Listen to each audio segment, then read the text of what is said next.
Hi guys, Tamil viewers அனைவருக்கும் வணக்கம். So இன்றைக்கி என்ன பார்க்க போகிறோம் அப்படின்னு பார்த்தீங்க அப்படின்னா, ஸ்டால் புக்கிங் பண்ணாதவங்களுக்கு அட்மிட் கார்டு வருமா வராதா?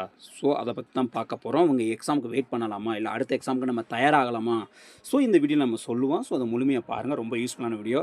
அதுக்கு முன்னாடி இப்போ எஸ்எஸ்ஜிடி அப்ளை பண்ணியிருக்கீங்களா, அவங்களுக்கு என்னுடைய ஒரு சின்ன டிப்ஸுங்க. ஸோ ஓகே, நான் திரும்ப திரும்ப சொல்கிறேன், நிறைய வீடியோலையும் சொல்லியிருப்பேன், இப்போவும் சொல்கிறேன். உங்களுடைய அசால்ட்னால ஒன் இயர், அதாவது ஒரு வருஷம் ஃபுல்லாக வீணாக போயிடும். ஒரு வருஷம் ஃபுல்லாக நீங்கள் ஸ்கூலில் படிக்கிறீங்க, லாஸ்ட்டில் ஃபெயில் ஆகிடுறீங்க. அந்த ஒரு வருஷம் வீணாகிறது மாதிரி தான் இதுவுமே உங்களுக்கு அப்படி தான்.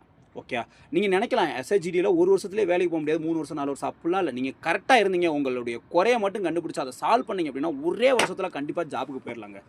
ஓகே, ஆனால் ப்ராப்பராக இருக்கணும். அந்த ஒரு வருஷம் ஃபுல்லாக ஒரே மைண்டட்ஸ். இதுக்கு என்ன பண்ணணும், இப்போ எக்ஸாம் வந்துருச்சு, எக்ஸாமுக்கு என்ன வந்துச்சு, அது உள்ள வழிகளை கண்டுபிடிக்கணும். ஃபுல்லாக டெஸ்ட் அடிச்சு எக்ஸாம் எப்படியாவது பாஸ் பண்ணிடணும். அது மாதிரி எனக்கு பிசிக்கல் வரல அப்படின்னா பிசிக்கலுக்கு எப்படியா ஓடி ஆகணும், 24 நிமிஷத்துக்கு என்ன ஒர்க் அவுட் பண்ணணும், ஈஸியாக ஓடிடலாம். கண்டிப்பாக சொல்கிறேன், பிசிக்கலை ஃபெயில் ஆக மாட்டேங்க. கரெக்டாக ஏற்கனவே ப்ராப்பராக கொண்டு போனீங்க அப்படின்னா ஈஸியாக பாஸ் பண்ணிடலாம். அதே மாதிரி மெடிக்கலில் இப்போ இருந்தே நிறைய வீடியோவில் பார்த்துருப்பீங்க, போன உங்களுடைய எக்ஸ்பீரியன்ஸில் நிறைய பேர் பகிர்ந்துருப்பாங்க. ஸோ இதனால் மெடிக்கல் ஃபெயில், இதனால் அதெல்லாம் என்னென்ன குறை இருக்குது, அந்த குறையெல்லாம் உங்களுக்கு இருக்கா, அதை எப்படி சரிப்படுத்தணும் அப்படி சொல்லிட்டு இப்போவே அதை சரிப்படுத்துனீங்க அப்படின்னா கண்டிப்பாக நீங்கள் பாஸ் ஆகிடலாம். ஸோ ஏற்கனவே நம்ம எக்ஸாம் பாஸ் பிசிக்கல் பாஸ் ஆன பிறகு கட்டாப் வந்த பிறகு மெடிக்கல் பார்த்துக்கணும் அப்படிலாம் நிறைய நினைப்பீங்க. அப்படிலாம் இல்லை, இப்போவே உங்களை நீங்கள் தயார் பண்ணிக்கிறங்க.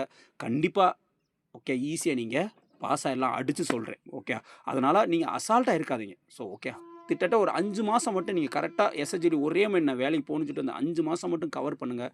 நான் சொல்கிறேன், அடித்து வேலைக்கு ஈஸியாக நீங்கள் போயிடலாம். ஸோ அதுக்கப்புறம் சால்டு புக்கிங் பண்ணியிருந்தாங்கல்ல, ஸோ இவங்களுக்கு வந்து அட்மிட் கார்டு வருமானா கண்டிப்பாக வராது. எம்டிஎஸ்க்குலாம் வரவே இல்லை. ஸோ இவங்களுக்குமே என்ன பண்ணுறாங்க அப்படின்னா கண்டிப்பாக வராது. இவங்க வந்துட்டு எக்ஸாமுக்கு வெயிட் பண்ணுறத விட எக்ஸாமுக்கு வந்து படிங்க. ஸோ ஓகே, சிஆர்பி ட்ரேட்ஸ்மென் வருது இப்போ.